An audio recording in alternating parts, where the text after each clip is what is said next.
E aí, minhas queridas e meus queridos, tudo bem com vocês? Vamos continuar? Então, na aula passada, a gente estudou a refração da luz. E aí, seguindo a mesma regra do estudo da reflexão, o que a gente fez lá, né? A gente estudou a reflexão da luz e depois estudamos o comportamento óptico de instrumentos ópticos que funcionam por meio da reflexão. Agora a gente vai fazer a mesma coisa. A gente vai só que vai ser um estudo um pouco mais sintetizado, porque a gente tem como fazer uma porção de analogias quando estudando é, os instrumentos ópticos que funcionam por meio da refração, que são as lentes esféricas, beleza? Então, quando a gente fala de lentes esféricas, tá? A primeira coisa que eu queria fazer é lembrar com vocês, tentar colocar aí, gerar em vocês uma motivação para o estudo das lentes esféricas, lembrando de situações do cotidiano, tá? Então, situações em que a gente usa as lentes e alguns exemplos de lentes que são muito familiares da gente, a gente já brincou com alguma delas, já viu, né? Em geral, quando a gente é criança, essas lentes, essas coisas meio que tem aquele fascínio um pouco maior, depois a gente perde isso daí um pouco. É, ou se transforma em professor de física e nunca perde isso, tá? Então eu gostaria só de resgatar um pouco dessas lembranças e tal. Infelizmente eu não tenho como mostrar a lente para vocês, porque tá lá na ETEC, tenho uma caixinha cheia de lente, quando a gente voltar eu mostro para vocês, tá?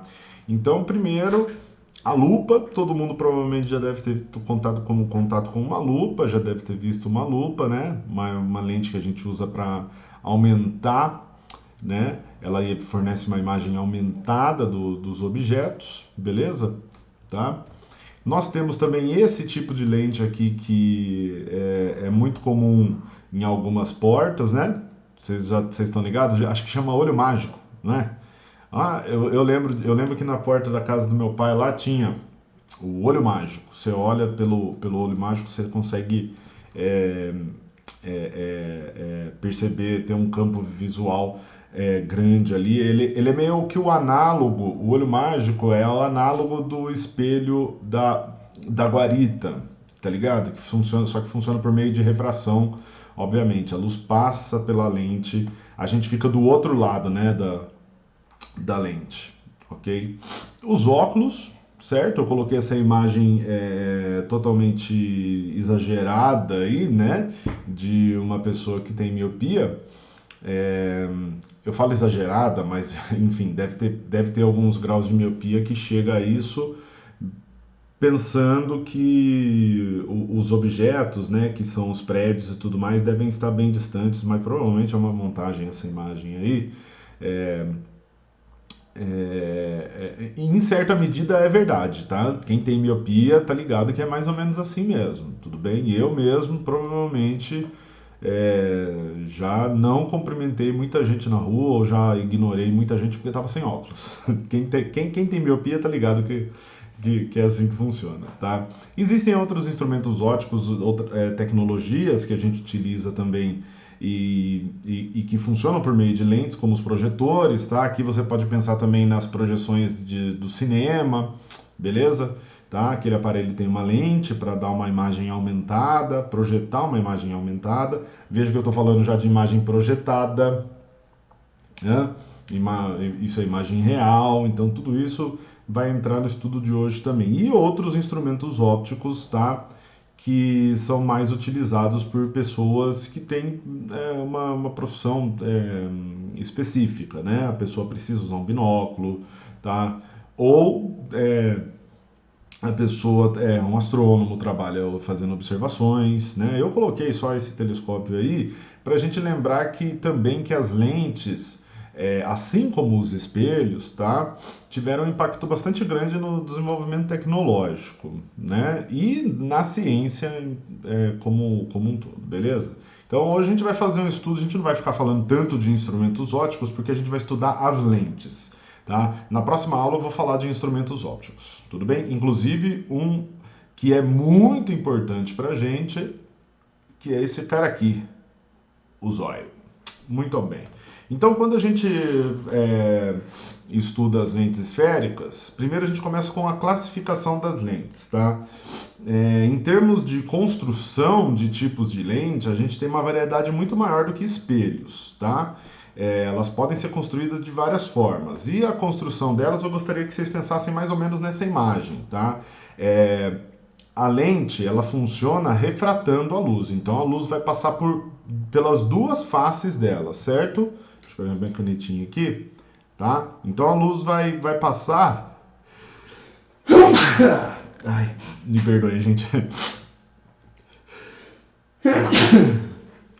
Ai, acordei com alergia hoje, ontem fez frio. Tô gravando no feriado dessa aula. Então, gente. Ai, me perdoe. Isso que é o duro de não conseguir editar depois, mas enfim. A luz vai passar pelas duas faces da lente, beleza? Então ela vai sofrer refração nas duas faces.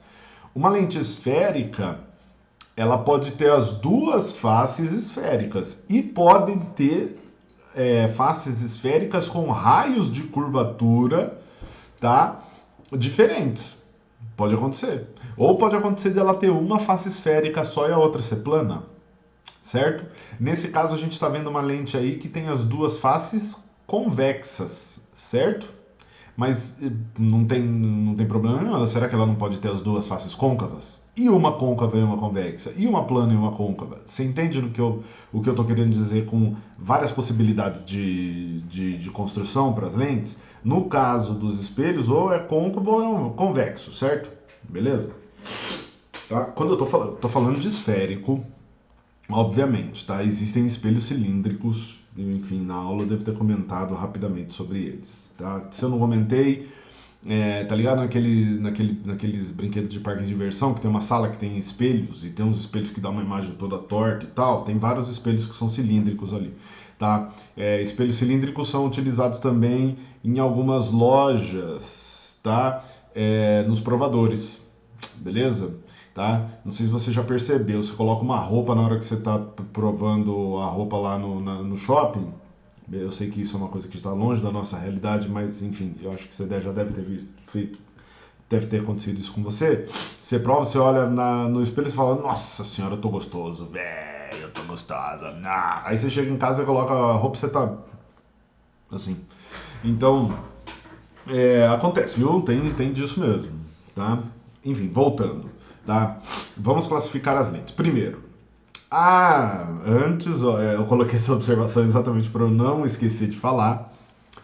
Em todas as classificações, consideraremos lentes cujos materiais apresentam um índice de refração maior que o do meio no qual estão imersas. Isso é extremamente importante, já que ela funciona como refração, por meio de refração, o material do qual a lente é feito vai influenciar no seu funcionamento. Quem tem óculos sabe muito bem quando você vai fazer um óculos, né? Dependendo do grau que você tem de miopia ou de hipermetropia, tá? O cara lá da loja vai oferecer duas opções para você de material para lente. Aí ele vai falar, tem uma que é mais cara, que a lente fica mais fininha e blá blá blá. O que muda isso daí? O índice de refração dela. Tá? O material permite que a lente seja mais fina, porque ele tem um índice de refração maior. Provavelmente maior, eu tô falando. Eu não sei de cabeça isso daí, falar bem a verdade, tá, gente? Por que eu falo dependendo do grau? Porque tem algumas pessoas que têm um grau muito avançado de miopia e elas têm que obrigatoriamente fazer a lente de um material que pode ser mais fino, porque senão a lente fica muito, muito, muito, muito grossa, tá? Então, o que eu estou querendo dizer aqui é que os índices de refração das lentes que a gente vai estudar, todas as lentes que a gente vai estudar aqui, tem índice de refração maior do que o meio, beleza? Eu vou deixar para uma outra aula para comentar o que acontece quando a lente tem um índice de refração menor e em quais situações isso é possível, porque para pensar, se a gente está querendo situações reais, estudar aqui situações reais, são situações em que a gente está imerso no ar, concorda? Tá? Nossa vida, tá? Na atmosfera. Beleza? E o ar, qual é o índice de refração dele? É praticamente 1. 1,000. Aí vem número ali. certo? Então, você não vai ter material sólido que apresenta um índice de refração que é menor do que o ar, certo? Então, não tem por que a gente estudar uma situação em que o índice de refração da lente é menor. Pelo menos nessa pegada aqui, dessa aula aqui. Tudo bem, gente? Beleza? Então, bora lá. A gente nem vamos se preocupar mais com esse negócio do índice de refração. Depois eu vou colocar um exemplo, tá? Só para vocês irem pensando aí, pensa que você está embaixo d'água e tem uma bolha de ar embaixo d'água, certo? Aí a bolha de ar vai funcionar como uma lente e o índice de refração do ar é menor do que o da água. Aí você tem uma situação em que a lente tem um índice de refração menor do que o meio, tá? Aí depois eu falo para vocês o que muda. Muito bem. Primeiro tipo de lente que a gente vai estudar são as lentes que nós chamamos de lentes de bordas finas, tá? Essas três lentes são as principais lentes de bordas finas, beleza?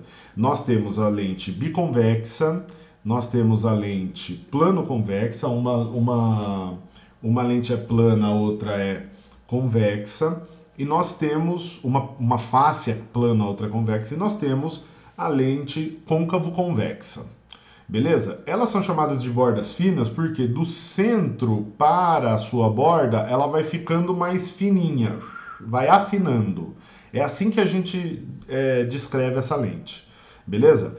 Obviamente, essa é uma classificação levando em consideração a construção dela. Por quê? Porque quando você olha para a lente, você consegue, dependendo da lente, você consegue até perceber, tá? Ou até pelo tato, você consegue perceber o tipo de lente que é. Ok?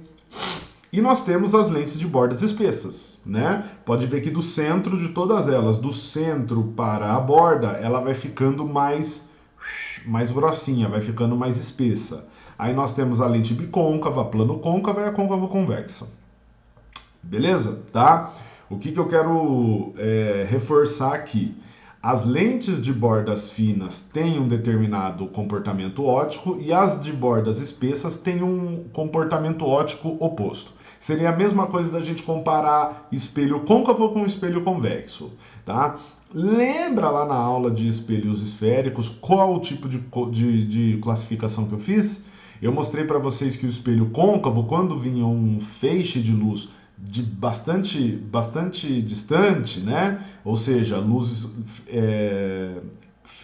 um feixe composto por raios de luz paralelos ao seu eixo principal, a luz batia no espelho e convergia para um ponto. Tanto que eu falei que esse espelho a gente pode chamar ele de convergente, porque ele converge a luz, tá? E o espelho convexo, eu falei, a gente pode chamar ele de divergente, porque quando a luz bate nele, diverge, espalha, tá? Beleza? Tem um espelho aqui, ó, certo? Divergente, a luz vem e espalha, certo? É exatamente a mesma coisa que essas lentes vão fazer com a luz, beleza? Então as lentes de bordas finas, dá uma olhada, quando um feixe de luz, passa por ela, olha o que acontece. Esse feixe de luz converge, refrata na lente e converge para um ponto. Por isso que nós chamamos as lentes de bordas finas de lentes convergentes.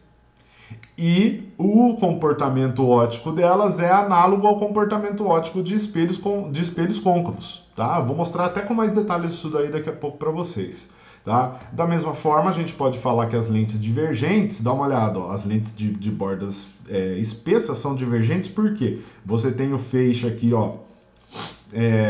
incidindo na lente. O que acontece com ele? Dá uma olhada, espalha, e ele diverge a partir de um ponto. Como é o nome desses dois pontos aí, tá? São os focos das lentes, beleza? E funciona da mesma forma como os focos do espelho côncavo, dos espelhos esféricos, né? É uma referência muito importante na hora de estudar analiticamente as imagens que esses instrumentos geram. Beleza? Até aqui tudo bem, né, gente? Bordas finas convergentes, bordas espessas divergentes. Só lembrando, uma observação importante, lembrando, isso para lentes cujo índice de refração é maior do que o meio que as contém, Beleza? Deixa eu já falar agora isso para vocês, tá? Depois eu coloco até uma marcação no vídeo lá. Ou tipo, observação importante. Para lentes cujo índice de refração é menor do que o meio, esse comportamento óptico é invertido. É o contrário. Então, uma lente de borda fina, por exemplo, uma bolha de ar, certo? Uma bolha de ar, você pode considerar aproximadamente, ela vai ser uma bolha aproximadamente esférica. Então, você pode considerar que ela é uma lente biconvexa, certo? Tipo, ela tem as duas faces convexas aqui, tá? Dá pra gente falar que ela é uma lente biconvexa. Então, ela é uma lente de borda fina, feita de ar, ou seja, um índice de refração menor do que o da água. Ela não vai se comportar como uma lente convergente, ela vai ser uma lente divergente. É o contrário. Beleza? Ótimo, então, continuando, tá?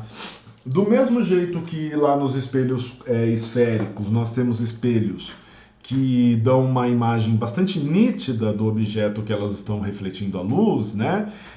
Para as lentes a gente tem a mesma coisa, tá? Então tem lentes, obviamente, que dão imagens distorcidas. Eu mostrei lá aqueles dois primeiros exemplos da lupa e do olho mágico, né? Você percebe que a imagem fica no entorno, na borda da lente, principalmente, fica bem distorcidona a imagem, né? Elas não são lentes que nós chamamos gaussianas, porque o raio de curvatura delas é pequeno. Você consegue perceber a curvatura da lente olhando para ela, né? É igual o lance do espelho, né? Lembra que eu falei dos espelhos? Os espelhos que não são gaussianos, você olha para o espelho e você percebe que ele é côncavo. Agora, por exemplo, quando você olha para o óculos de uma pessoa, você olha para a lente do óculos dela, dependendo, principalmente de pessoas que não têm um grau muito avançado, né, de miopia ou hipermetropia, você olha para a lente e você fala, parece que é plana. Você não consegue identificar, olhando para a lente, a curvatura, porque tratam-se de lentes gaussianas, tá? Então, as lentes gaussianas são lentes que são bem fininhas. Não quer dizer que são de bordas finas ou bordas... Não, isso não tem nada a ver. Ela pode ser tanto borda fina quanto borda espessa, tanto convergente quanto divergente, mas a lente é fina, tá? E aí a gente tem uma forma de representar essas lentes. Nós representamos a lente convergente dessa forma, é um segmento de reta e nas bordas a gente coloca uma seta apontando para fora. Para lembrar bem, pensa nessas setas como se elas estivessem mostrando o que acontece com a borda da lente, tá vendo? Tá? Então ela está afinando.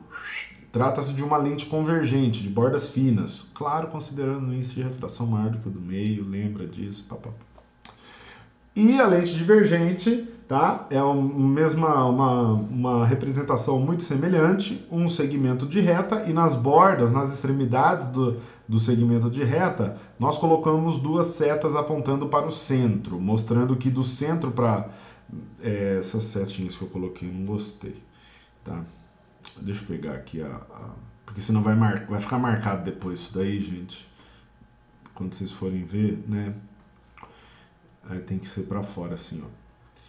Então é como se essas setas estivessem mostrando que quanto mais para a borda eu tiver, mais espessa a lente vai ficando. Ou seja, lentes de bordas espessas, lentes divergentes. Tudo bem? A gente usa a representação muito semelhante com a representação que a gente faz lá dos espelhos esféricos, tá?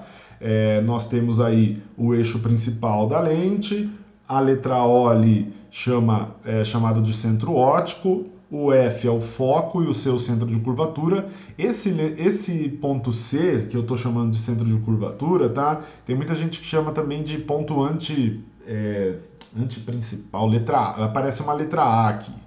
Tanto faz, tá, gente?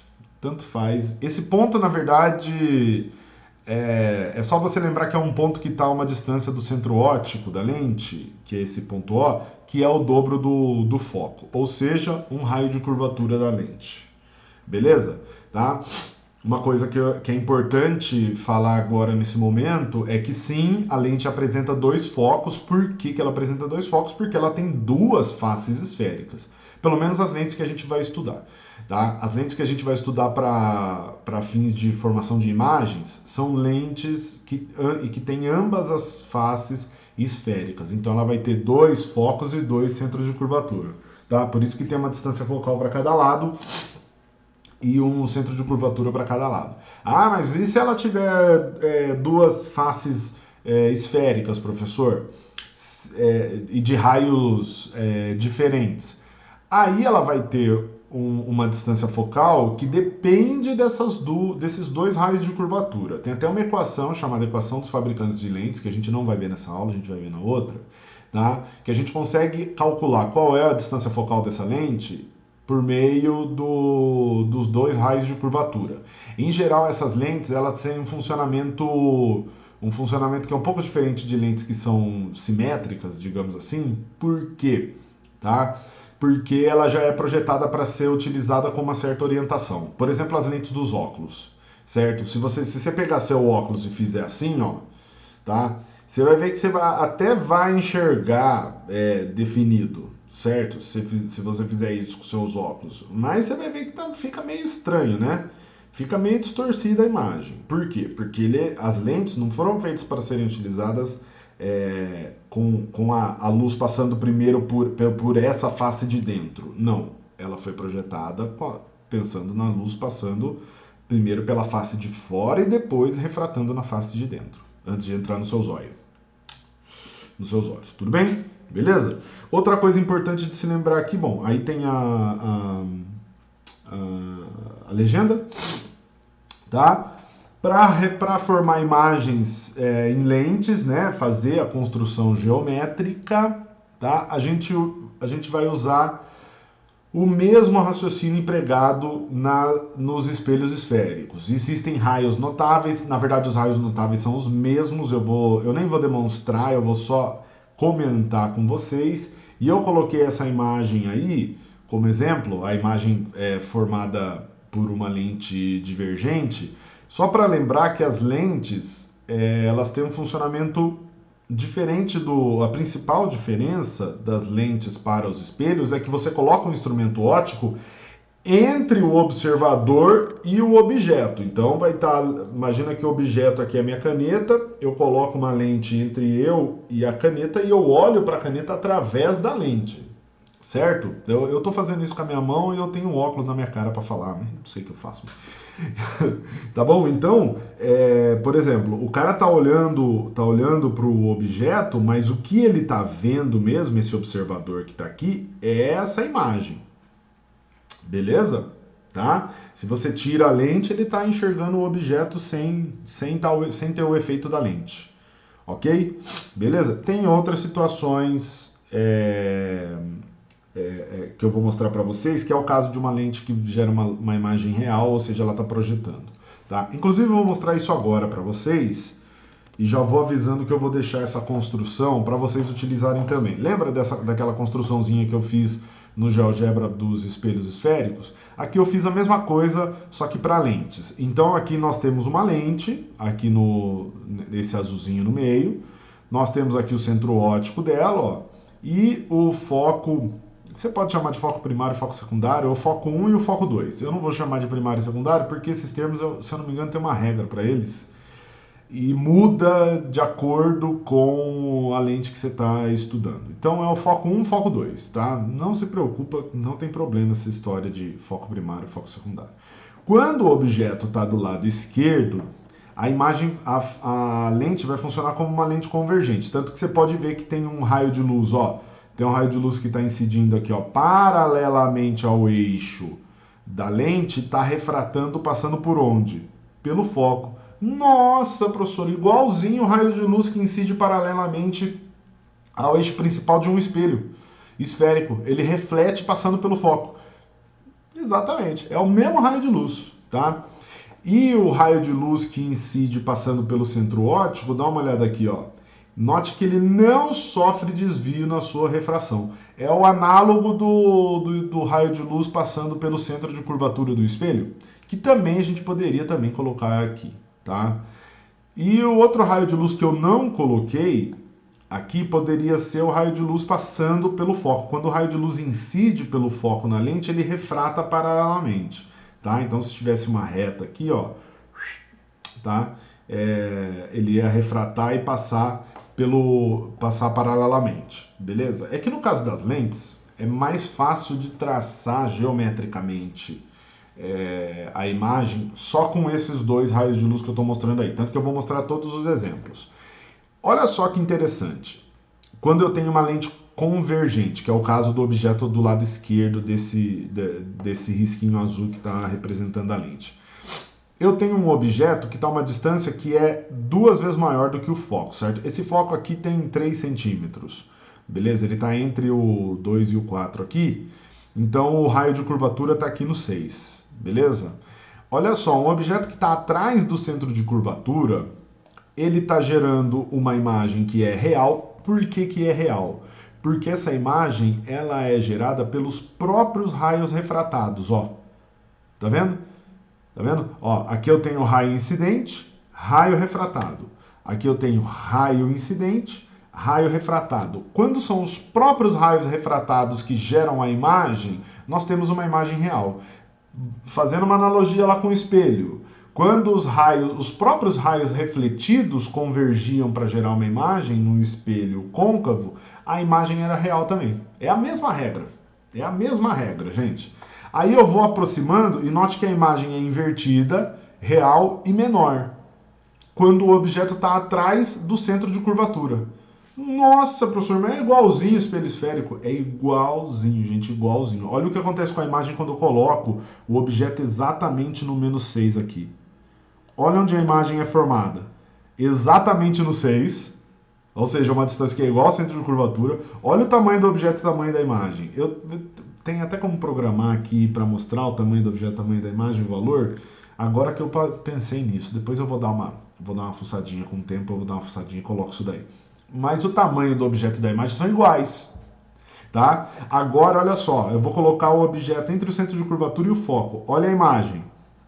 Olha a imagem. Real e aumentada. Esse é o caso, então, que eu coloco, por exemplo, o objeto, uma lente aqui e uma fonte de luz aqui atrás. Aí ele vai gerar uma imagem do objeto que pode ser projetada numa parede, num anteparo qualquer. Então, nós temos uma lente que projeta uma imagem maior. Por exemplo, o caso do cinema, tá? Beleza? Olha o que acontece com a imagem quando eu coloco o objeto exatamente no foco. Cadê a imagem? Olha o que acontece com os raios refratados, paralelos. Nossa, é aquele caso da imagem, professor, aquele caso da imagem imprópria, que a gente foi desenhar e que deu um monte de dúvida na época lá. Galera, nossa, caiu matando no chat lá, perguntando: o que acontece? O que acontece? Estou conseguindo formar a imagem. A imagem é imprópria, ela não se forma, né, gente? E depois a gente acabou mostrando até algebricamente na aula do estudo analítico. Aí, quando eu coloco o objeto entre o foco e o vértice, dá uma olhada. Entre o foco e o vértice. Os raios refratados, ó, aqui ó, o raio refratado, o raio 1 é esse e o raio 2 é esse. Eles estão divergindo depois que passam da lente. Então a gente tem que olhar para o prolongamento dos raios refratados. Olha só. Aí, olha a imagem aí, ó. Olha a imagem aí. Essa imagem agora, ela é uma imagem virtual, porque a gente não consegue traçar ela a partir dos raios refratados, que estão divergindo depois que são refratados. Então a gente precisa do prolongamento dos raios refratados para chegar até o ponto de intersecção e encontrar a imagem. Esse é o caso de funcionamento da lupa, gente. Tá? Quando o objeto é igual o espelho de maquiagem, que o nosso rosto tem que estar próximo dele para ele dar uma imagem aumentada, né? Então a gente coloca o objeto, coloca a lente, o observador vai estar aqui, ó, tá? O observador vai estar aqui e ele vai enxergar uma imagem aumentada. Beleza? Viu que é igualzinho a lente convergente, funciona exatamente igual um espelho côncavo quando se tratando de construção de imagens, tá? É exatamente a mesma coisa. Agora o que eu vou fazer com esse objeto? Passar para lá. E nós temos o funcionamento de uma lente divergente. Olha só que interessante, tá? Dá uma olhada, ó, o raio incidente aqui está incidindo paralelamente ao eixo e refrata passando pelo foco, só que ele diverge do eixo principal, ele afasta. Mesma coisa o raio de luz que está passando pelo centro óptico, não sofre desvio. E aí o que acontece? olha só o que acontece com a imagem gerada por uma lente divergente. Ela é sempre o quê? Virtual, porque eu preciso dos prolongamentos dos raios refratados, tá? Beleza? É sempre virtual, é sempre direita, né, em relação ao objeto, a mesma orientação, e ela é sempre menor do que o objeto. Nossa, professor, é igualzinho o funcionamento do espelho convexo. Exatamente, é igualzinho o funcionamento do espelho convexo, tá? O espelho convexo só gera um tipo de imagem, que é uma imagem virtual direita e menor. Beleza? Tá?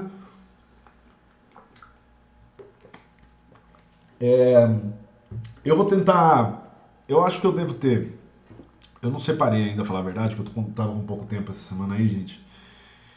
Mas eu devo ter os moldes para fazer a construção com lápis, tá? Isso eu acho que é uma coisa muito importante. Não vou cobrar essa semana isso de vocês como atividade, mas eu acho que é interessante vocês treinarem. Então eu passo para vocês, se vocês tiverem dúvidas, vocês me procuram. Aí, se for muita dúvida mesmo, eu gravo um vídeo com lápis. Mas aí, é porque deu trampo pra caramba aquele vídeo lá. Mas aí, gente, eu vou deixar disponível para vocês essa montagem do GeoGebra para vocês brincarem, tá? Pode ficar tranquilo. Não vou fechar. Eu não vou fechar porque pode ter algum exercício que eu vá usar, né? Isso daí. Beleza? Então, e como que a gente faz o estudo analítico das imagens geradas por lentes? Então aqui eu tenho o caso, esse caso aqui, né? Certo? O objeto está atrás do centro de curvatura, está gerando uma imagem que é real, invertida e menor do que o objeto. E aí nós temos a distância focal, que é a distância do centro óptico até o foco, né? Nós temos o P, que é a posição do objeto, certo?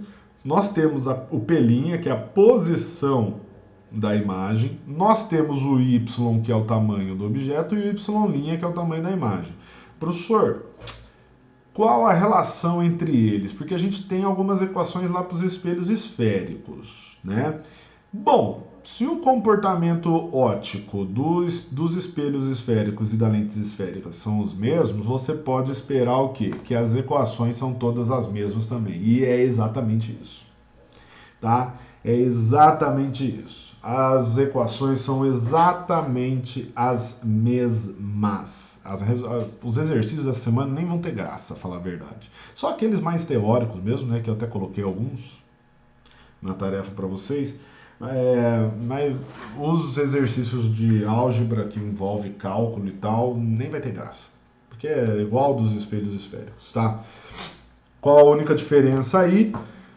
Qual a única diferença? Não, nem é diferença, tá? Só qual a única observação que a gente tem que lembrar?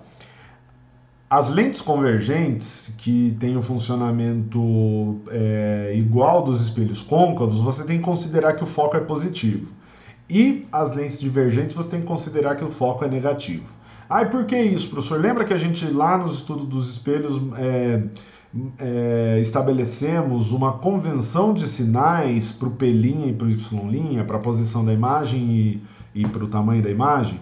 Se a posição da imagem é positiva, a imagem é real. Se a posição da imagem é negativa, ela é virtual. Se o tamanho da imagem é positivo, quer dizer que a imagem é direita, e se o tamanho da imagem é negativo, quer dizer que a imagem é invertida. Lembra disso? Para a gente manter essa mesma convenção, tanto para as lentes convergentes quanto para lentes divergentes, a gente tem que considerar que o foco das lentes convergentes é positivo e o foco das lentes divergentes é negativo.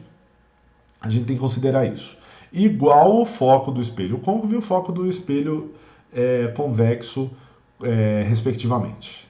Beleza? Tá? No caso das lentes, a gente também tem uma característica que é chamada divergência ou convergência.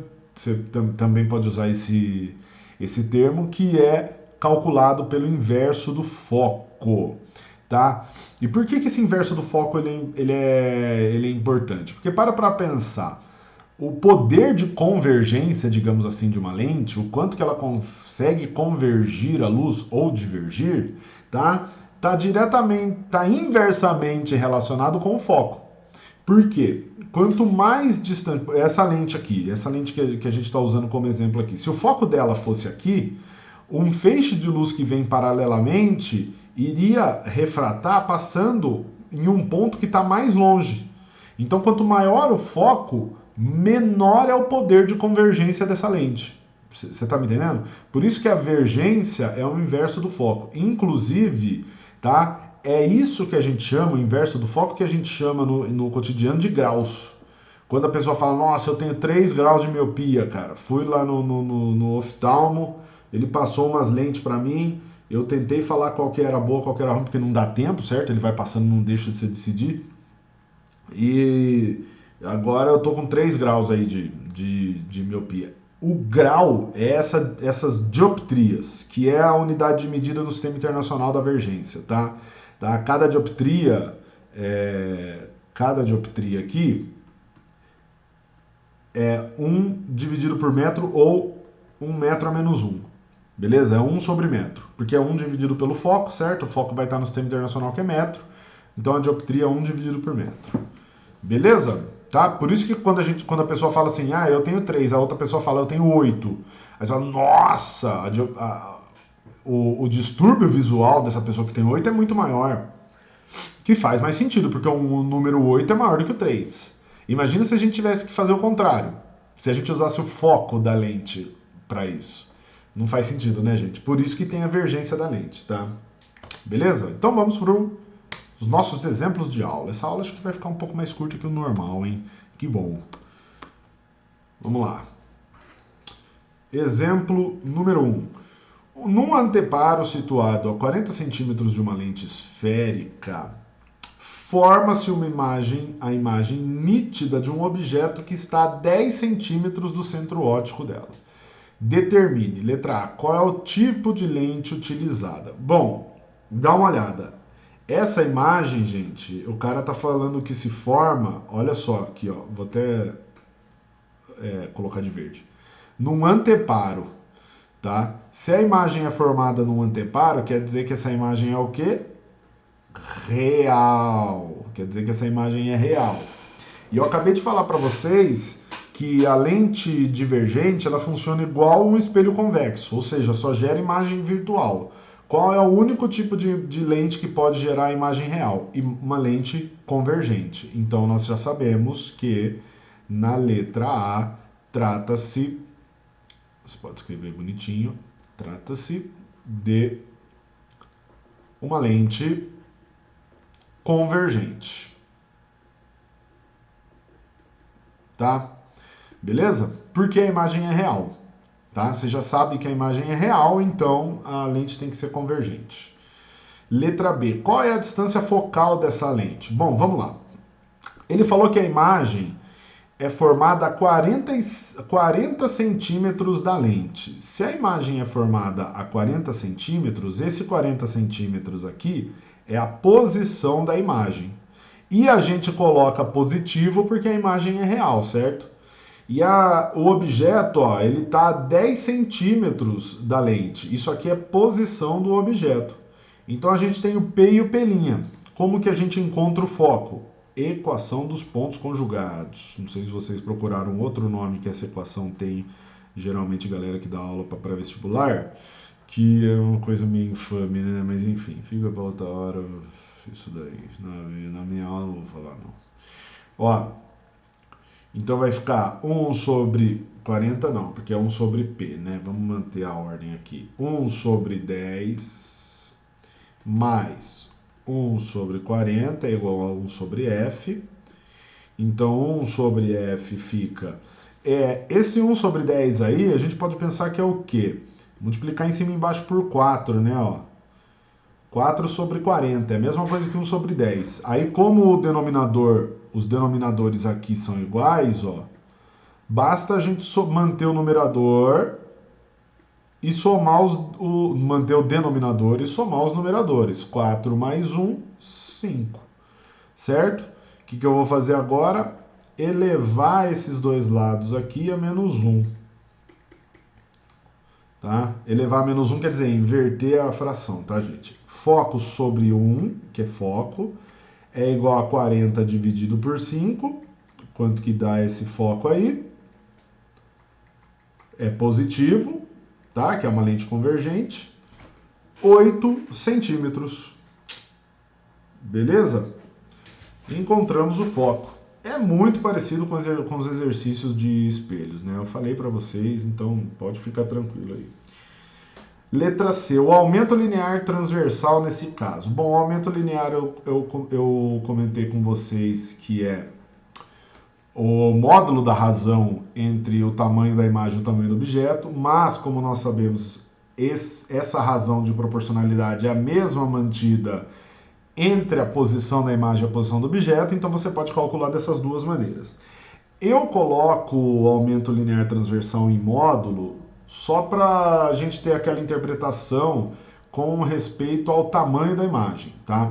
Então tem muita gente que não usa isso, usa o aumento linear transversal, gente, com o sinal. Aí fala, ó, usa o sinal para interpretar se a imagem está invertida ou se a imagem é direita.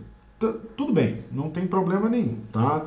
É que nesse caso tem aquele lance. A gente sabe que como a imagem é real, ela vai ser invertida. Então a gente já sabe que ela é invertida. A gente não precisa de outra informação para isso. Vamos lá, vamos calcular o aumento linear transversal. Vai ser o módulo do quê? O P' a gente sabe que é 40 e o P é 10, tá?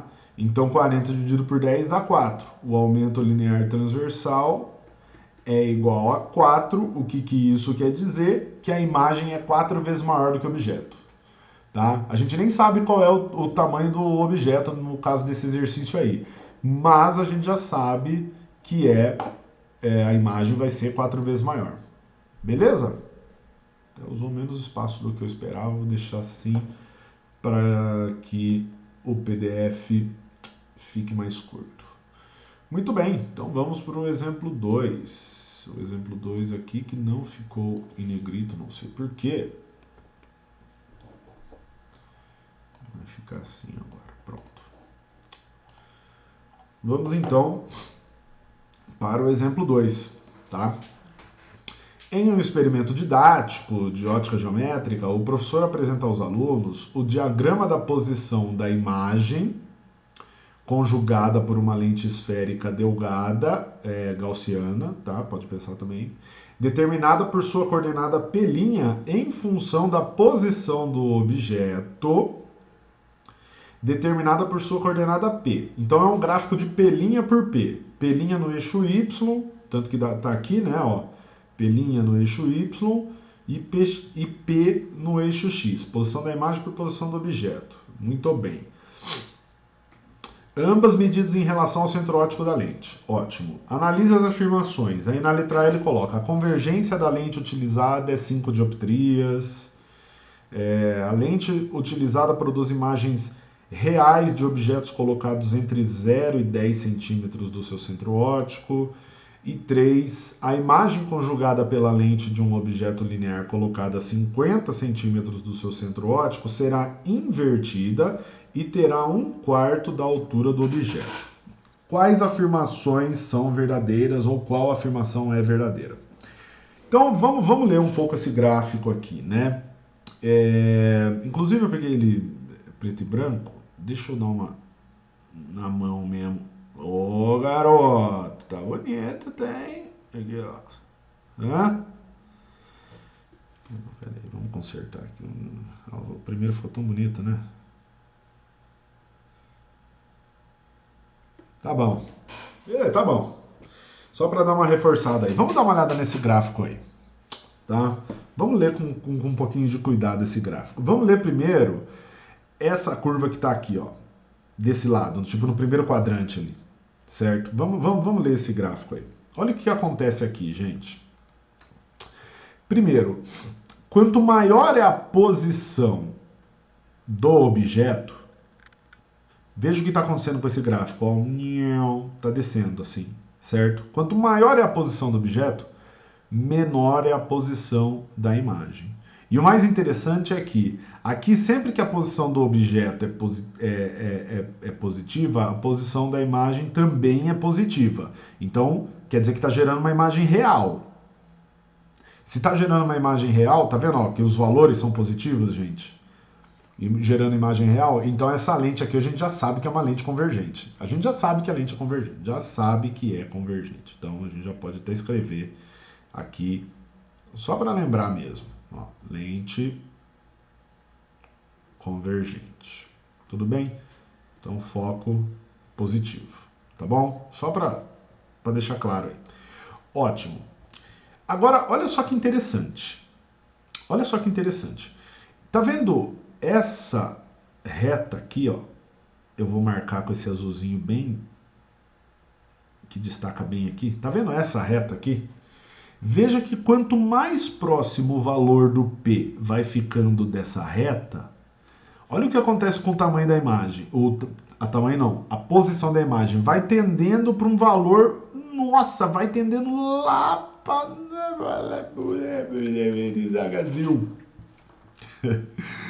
tá, o que eu quero dizer é que a imagem vai tendendo ao infinito. Tá? Então o que está acontecendo na verdade? O que está acontecendo na verdade? Ó. Ah não, peraí. Vamos pegar o mouse. Eu estou aproximando o objeto de alguma distância da lente que faz com que a imagem vá ser formada lá na casa do João. Lá no infinito. Ou seja, eu estou aproximando o objeto da onde? Que ponto que é esse aqui? Do foco. Do foco da lente. Então essa reta que eu marquei de azulzinho aqui, bem clarinho, gente, tá mostrando pra gente que esse ponto aqui, agora eu vou marcar de vermelho, esse ponto aqui, ó, que é 10 centímetros, né? Dá pra ler tranquilamente no gráfico, é o que? O foco da lente. Beleza? Porque a imagem está tendendo ao infinito. Tá? Ai, professor, eu não gostei disso daí. Não gostei dessa interpretação. Eu faria assim, ó. Eu pegaria esse ponto aqui, assim, ó. Tá vendo esse ponto aqui? Não marcou muito bem com essa cor. Aqui, esse ponto aqui. Nesse ponto eu sei que o P' é 20 e o P é 20 também. Eu colocaria na equação dos pontos conjugados lá, professor, e eu faria a conta, tá? Para achar o foco. Pode fazer, tranquilamente. Pode fazer. Vai dar 10 centímetros, tá? Beleza? Porque vai ficar 1 sobre 20 mais 1 sobre 20. Ou seja, 2 sobre 20. Ou seja, 1 sobre 10. Isso é 1 sobre o foco. Quer dizer que o foco é 10. Entendeu? Beleza? Eu tô mostrando para vocês que fazendo a interpretação do gráfico dá pra gente chegar nesse valor. Tanto que quando o objeto, a posição do objeto P é menor do que 10 centímetros, ou seja, ele está entre o foco e o vértice, olha o que acontece com o P'. Olha o que acontece com o P'. O P' fica o quê? Negativo. Ou seja, uma imagem virtual, que é exatamente o que acontece aqui, ó. Passei o objeto, dá uma olhada, ó. Passei o objeto entre o foco e o vértice. Eu estou falando vértice, lembrando de espelho, mas é o centro óptico, né? Entre o foco e o centro óptico, a imagem fica virtual. Beleza? Tá? Então eu sei que o foco é 10 centímetros. Por que isso é importante? Para a gente analisar essa primeira afirmação aqui, ó. Tá? Se o foco é 10 centímetros, eu vou calcular a vergência fazendo 1 sobre o foco, tá? Lembrando que o foco, para ficar em dioptrias, o foco tem que estar em metros. Então vai ser 1 dividido por 10 centímetros, que é 0,1 metros. 1 dividido por 0,1, gente, dá 10, não dá 5. Dá 10 dioptrias, tá? Então eu já sei que essa afirmação aqui, essa afirmação 1 aqui, ela é falsa, tá? Essa afirmação 1 é falsa. Ok? Vamos para a afirmação 2. Afirmação 2. A lente utilizada produz imagens reais de objetos colocados entre 0 e 10. Opa, entre 0 e 10 é o quê? É entre o foco e o centro óptico. E a gente viu que não. Olha só o que acontece com a imagem. Ela é virtual. Tá? Então, ela não não produz imagens reais. Isso aqui está errado. São imagens virtuais, então a 2 também é falsa. Tá? A afirmação 3, vamos ver se ela está certa. A imagem conjugada pela lente a um objeto linear colocado a 50 centímetros do seu centro, o que isso quer dizer? Que a posição do objeto é 50 centímetros, tá? Será invertida, o que ele está falando então? Que o y' é menor do que zero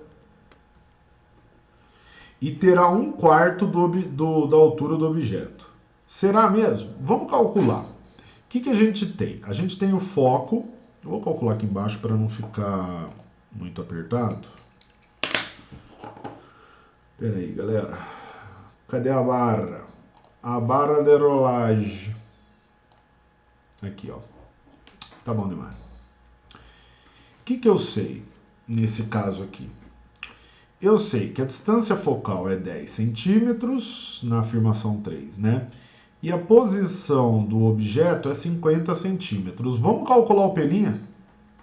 Vamos calcular o pelinha usando a equação dos pontos conjugados. 1 sobre o foco é igual a 1 sobre P mais 1 sobre pelinha. Então vai ficar 1 sobre 10, que é igual a 1 sobre 50, mais 1 sobre pelinha. Passa 1 sobre 50 para lá, vai ficar 1 sobre 10 menos 1 sobre 50, que é igual, nada demais, igual a 1 sobre pelinha. Aí aqui também, hein? Dá pra gente multiplicar por 5 em cima e embaixo esse 1 sobre 10, ó. E aí vai ficar 5 sobre 50. Beleza? 5 sobre 50, basta eu manter o denominador que é 50, fazer 5 menos 1 que é 4. Então 1 sobre pelinha é 4 sobre 50. Aqui eu já vou colocar o valor direto. Quanto que a gente chega para o pelinha? 8 centímetros. Beleza? E veja que é positivo. Tá? Então a imagem é real. Se a imagem é real, essa parte da imagem ser invertida aqui, a gente já sabe que está correto. Mas ele fala que vai ter 1/4 do tamanho. Agora a gente vem para aquela outra parte da equação dos pontos conjugados, que é a relação entre y e y', que é igual a menos P' sobre P. Tá? Olha só que a gente consegue encontrar. O P' a gente acabou de encontrar é 8 e o P é 50. Certo? Então vai ficar y' sobre y é menos 8 sobre 50, divide por 8 em cima e embaixo, simplifica por 8 em cima e embaixo. 8 por 8 dá 1, 50 por 8 dá 4. Agora o que eu vou fazer? Eu vou passar esse y multiplicando lá do outro lado. Olha só o que a gente vai encontrar. Que o tamanho da imagem, o y' é menos, ou seja, ela é invertida, 1/4 de y, 1/4 do objeto. Então, nós temos que essa frase aqui é a frase verdadeira. Apenas a frase 3, ela é verdadeira. Vou colocar assim, ó. Essa é verdadeira. Beleza, galera? Tá? Só porque eu falei que a aula ia ficar mais curta. Nossa, o tempo passou muito rápido daquele ponto que eu falei que a aula ia ficar curta até agora. E eu tenho que gravar mais uma, meu Deus. Vamos lá. Então, gente, mesma coisa de sempre. Acesse as atividades, tá? Se você tá vendo esse vídeo aqui entrando direto no meu canal, vai lá no Teams e entra na atividade que está escrito vídeo aula. Só entra nela para ficar visualizado e eu ter certeza que você pegou o link de lá, porque senão não tem como eu mostrar que você entrou aqui, tá, gente? Aí você faz as atividades, tem 4 exercicinhos lá de tarefa para fazer. Tiver dúvida, me procura. Qualquer problema que você encontrar, me procura. Lembra de acessar os arquivos de aula, aquela pasta chamada arquivos de aula, eu coloco tudo lá. Tá tudo lá, tudo que tem, todo o histórico do nosso curso, desde o começo dessa história de teletrabalho, tá lá, tá, gente? Então, é só entrar lá e pegar lá o que você precisar. Os recursos dessa aula 12 também estarão lá. Beleza? Mais para frente, ao longo de novembro, a gente vai ver como é que vai ser o mês de dezembro. E aí eu passo informações para você. Eu sei que tem coisa que está faltando de conteúdo e tal, e o meu intuito é continuar gravando essas aulas e colocando elas, mesmo que a gente não acabe usando no Teams, tá? Beleza? Então pode ir acompanhando o canal aí, que eu vou continuar colocando essas aulas aí, beleza? Mesmo que passe o tempo e tal, porque assim, esse negócio de respeitar o tempo de atividade de um mês e tudo mais, eu tenho muita dificuldade por causa do dia a dia aqui, cuidando da Laurinha e tudo mais, essas coisas que eu tô falando. Então, tanto que eu tô gravando a aula no feriado. Então, gente, me procura lá. E é isso, vamos conversando, tá? Se cuidem. O negócio do vírus não foi embora, na verdade, em muitas outras regiões do mundo vocês estão vendo que está voltando, então é uma coisa que a gente pode esperar que vai acontecer aqui, então tomem muito cuidado, tá bom? Um abraço para vocês, espero que vocês e suas famílias estejam todas bem. E é isso, meus queridos, um abraço para vocês, viu? Tchau, tchau.